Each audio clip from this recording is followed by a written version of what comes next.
Hello there, welcome back to my channel. My name is Sherifat, and on my YouTube channel I just share my experiences, information, tips about my life here in Canada. In this video, it's a very short video. It just came to my mind to just share this briefly.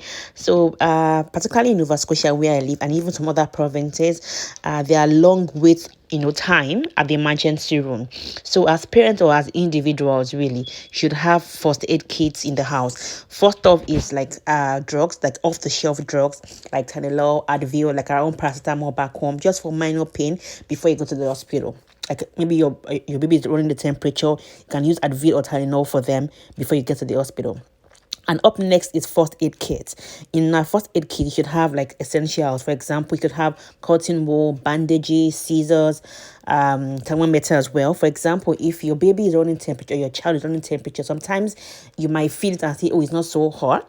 But when you use the temperature, you get the accurate temperature and you're able to determine how serious it is, not just leaving it to chance. Because sometimes sometimes you might think, oh, it's very, very high. And go to the emergency, you wait for hours. I've been there for 4-6 hours before in Canada, like long hours at the emergency room. But if it's not so severe, you're able to tell. And next is shea butter. Like for me, for example, I never run out of shea butter. For example, if I'm cooking and I have a bun, maybe from the stove or from the pot, my first go-to is shea butter.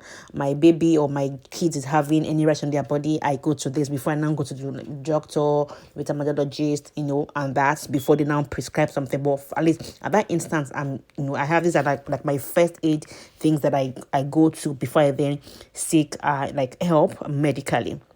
And these things, like for example, if something gets, like my skin is quite sensitive. So when I have a burn, but if I don't put that ori, then it might, turn to like blemish and things like that. Next is aboniki, particularly for winter. Like I always have this like on my chest, on my kids' chest during winter before I wear their clothes.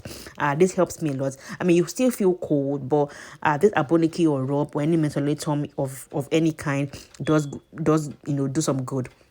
And next is eating healthy. Eating healthy is very, very important. I mean, if you eat healthy, there are chances that you visit the hospital less. I think.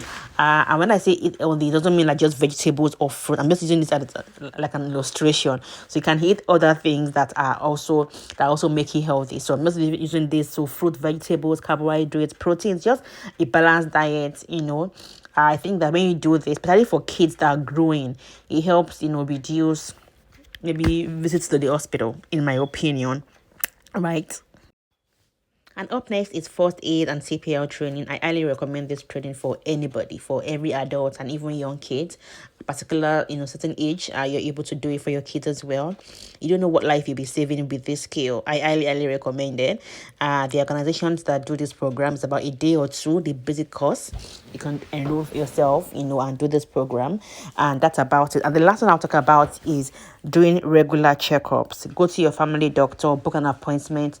Dear women, go for your breast screening, go for your pap smear test. Men, go for your various screenings.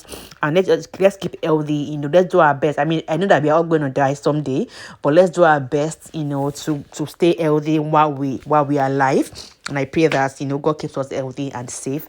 So that's the one I thought to share today. I hope you learned to think God. So please also share your own thoughts, contributions as well. I'd really appreciate it. Thank you and have a great time. Bye.